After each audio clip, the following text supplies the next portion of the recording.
Hi there, I'm Todd Miller, 7-8 culinary arts teacher with Lakehead Public Schools. I've got another recipe for you to try today, but before we start, a few reminders. First off, if you're unsure about any of the equipment that you're going to be using, make sure you ask someone that has some more kitchen experience, especially when you're working around the stove, oven, and even the microwave. Make sure you understand how they work, and always have a pair of oven mitts handy, even for the microwave. Some of the equipment gets hot in there.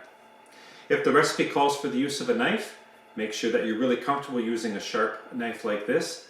Again, ask somebody that has some experience and practice first before using it for your recipe. Always hold the knife with a lot of conviction in one hand, and with your other hand, you want to make sure that you keep your hand in that claw position, kind of like you're holding a tennis ball. Always keep your hand curled back so that the knife doesn't come in contact with your fingertips. Before you start the recipe, make sure you watch the entire video, read the recipe entirely through, make sure you understand everything, and of course, get all of your equipment and your ingredients out first. It makes the recipe go a lot more smoothly. And finally, don't forget, you made the mess, you're in charge of cleaning up. Don't leave a dirty kitchen for someone else. So have a great time cooking. So today we're going to take a look at soup. Soup is a great thing to make at home for quite a few reasons. Number one, you can make the soup exactly the way you want. You put in the ingredients that you like. Secondly, soup is something that's so easy. Whatever the recipe is, usually you can double the recipe, triple the recipe, so you can make a big pot of it since you're spending all the time chopping things up. Just do a little bit of extra chopping and you can make a double batch of soup. Usually also freezes really well too. So, the kind of soup we're going to make today is called Three Sisters soup, and I'll explain why in a couple minutes, but we want to get our stuff cooking right away. So, I've got a pot that I'm going to use for my soup. It's a bit bigger than I need, but whatever works.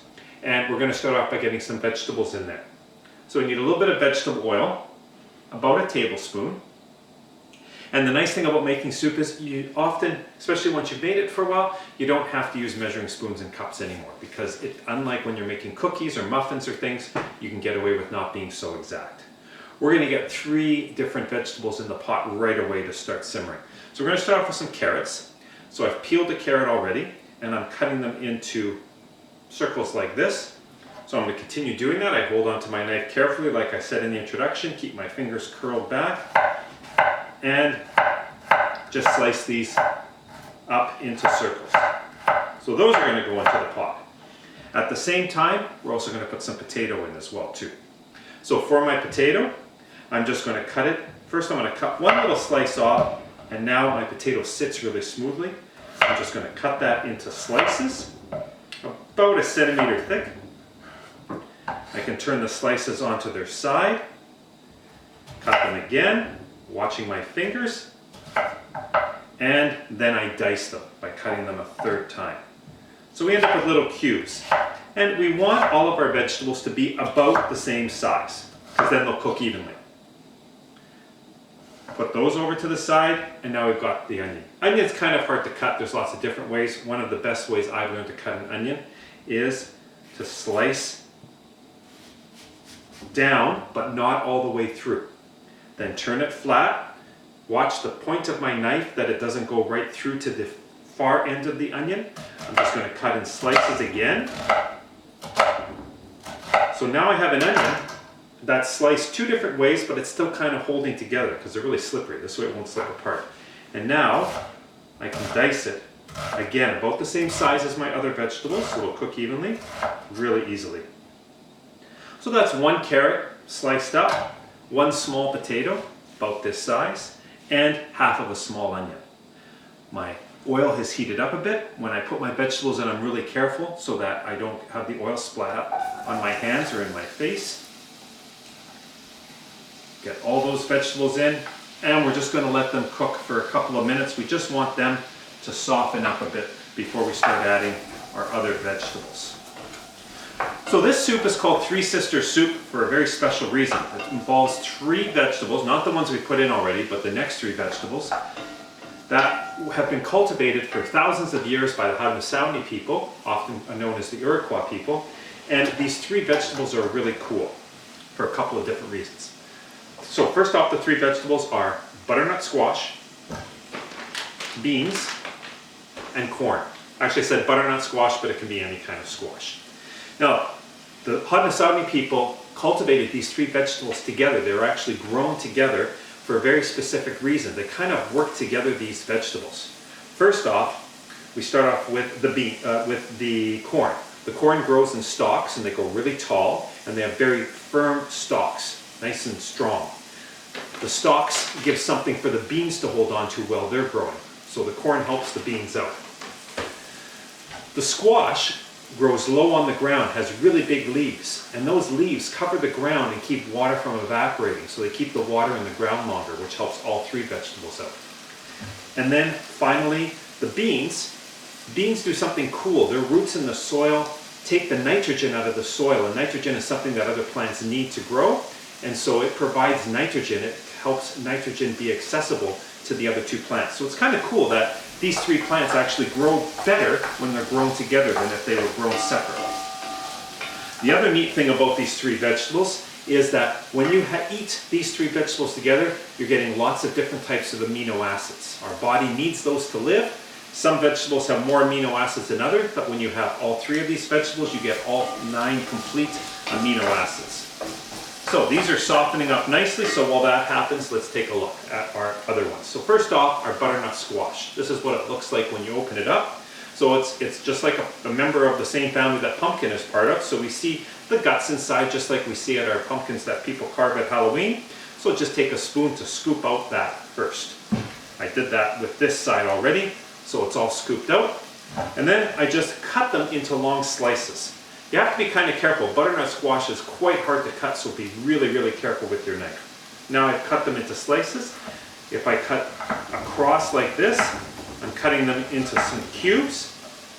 I only need about half a cup, so I don't need a lot of this. Some left over, used for another purpose. You can cook these up. It's great for a vegetable with supper. A couple of them are a bit longer than the others, so I want to cut those up a bit more. Again, just so that they're all about the same size. So that's my butternut squash. You can use any other kind of squash as well, acorn squash, even spaghetti squash if you want. You could even use pumpkin if you really, really wanted to, but I think the flavor might be a little bit different. So I'm going to stick with the butternut squash for this. Corn, I'm just using canned corn because that's what I happen to have. You need about a cup of canned corn as well too. So we've got half a cup of butternut squash, a cup of canned corn, and about a cup of green beans. These are long green beans. So I've just chopped them up into smaller pieces. You can also buy them cut up as well too. You can use fresh, you can use canned, or you can use frozen. I happen to have frozen, so that's what I'm using. The nice thing about frozen vegetables too is that some people say that they actually have more nutrients in them because they're frozen as soon as they're picked, so they don't have to wait for that time it takes for fresh food to be transported. So if you're using frozen, don't think that, oh, that's horrible, I shouldn't be using frozen vegetables, they're not as good as fresh. They definitely are. My vegetables are chopped, they're going away very nicely here, so I'm almost ready now to add my other veg. I can add my beans frozen, that's absolutely fine. My butternut squash I'll put in first. And the nice thing is, if you really like butternut squash, add a bit more. If you don't like it that much, don't add so much. So like I suggest, always try the recipe the way it's written first, and then you make changes based on what you like to do. Add my beans in now, and my corn as well. I don't quite need all of that corn. Get a nice sizzling sound going, and we're just going to stir it for a minute or two, just to get everything. And we got lots of beautiful color now. We've got some greens and oranges and whites and yellows. And a lot of scientists say that we eat not just with our mouths, but we eat with our eyes as well. The way we see food helps us decide if we're going to enjoy it or not. And our brains seem to like things that have lots of colors in them. So it's great to have this kind of soup, which has lots of different colors in them. Now we need to get the soup, we have to have some kind of liquid in it as well. We're going to be using some chicken stock. You can buy chicken stock like this in a Tetra Pak. You can buy this cool stuff where it's already concentrated and you just add a bit of this to the water. You can buy chicken stock cubes or powder, whatever works for you, whatever your family happens to have at home. I've decided to go with the Tetra Pak one, so we need about 2 cups of chicken stock. We're going to pour that in. I'm going to turn up the heat now as well too. I had it on about medium low while I was cooking my vegetables, and now I'm turning it up to high. And we're also going to add some water as well. If you'd like your Three Sisters soup to be completely vegetarian. Instead of using chicken stock, you can use vegetable stock as well too. Either one works. So now, we just let this soup come to a boil, get that water come to the boil, and then we're going to turn down the heat and we're going to turn it down to low so that the soup simmers. So simmer just means that there's little bubbles coming up, but not really big bubbles from like when it's boiling. We're going to let the soup simmer for about 10 to 15 minutes just to help the vegetables soften up. So we'll let that sit for a little bit to simmer, and then we'll come back and finish off our soup. So our soup's been simmering about 10-15 minutes and it looks like it's ready. Best way to check is just take a fork and just feel some of the vegetables, especially the butternut squash and the corn. If your fork goes through nice and easily, that means they've softened up enough. Now as it's cooked though, some of the water has evaporated. So if you like, my soup I think is a bit thick now, so I think I'm going to add a bit more water in it, just about half of a cup or so, or add some more stock if you want. Again, it's your soup, so if you like your soup with more liquid, add another cup in. If you like it really thick, almost like a stew, don't add any extra in. It's up to you. Now we do want to thicken this up a little bit, also give a little bit more flavor to it. So we're going to take 2 more ingredients. We're going to use a little bit of flour and a little bit of butter.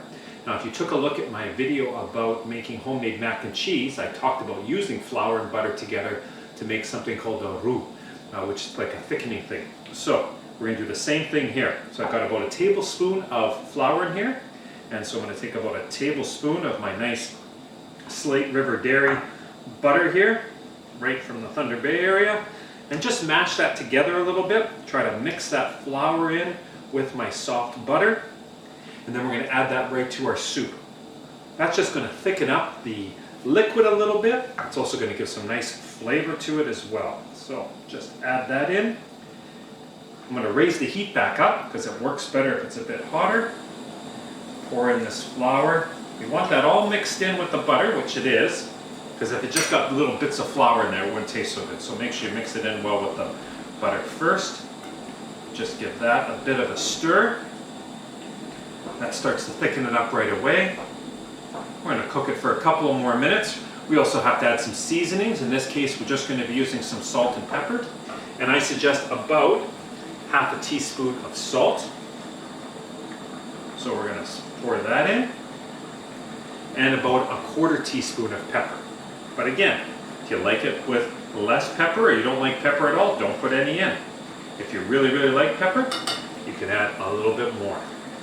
Give that a stir, and now we want to check our seasonings. We want to make sure that we don't have too much salt in it, in which case we'd add some more liquid, or if we need a bit more salt in, we can add a bit more.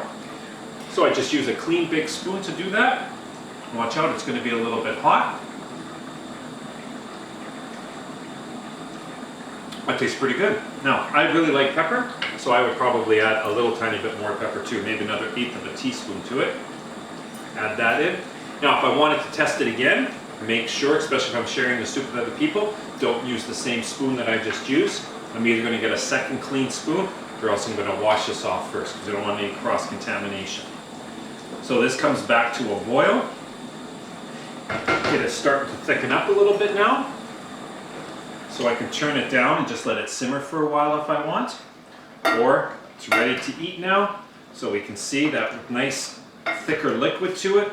Lots of different colors with our different vegetables in here.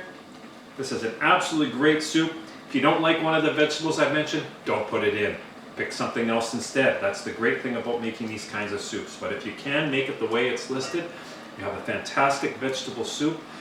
If you really, really want, you could add some meat to this as well too. You could add some chicken, or you could add some ham. Again, it's your soup. It's whatever works for you. Freezes really well, so if you want to try making this at home, if you like it, the next time you do, make a double or even a triple batch. Then you'll have soup for quite a few days to come.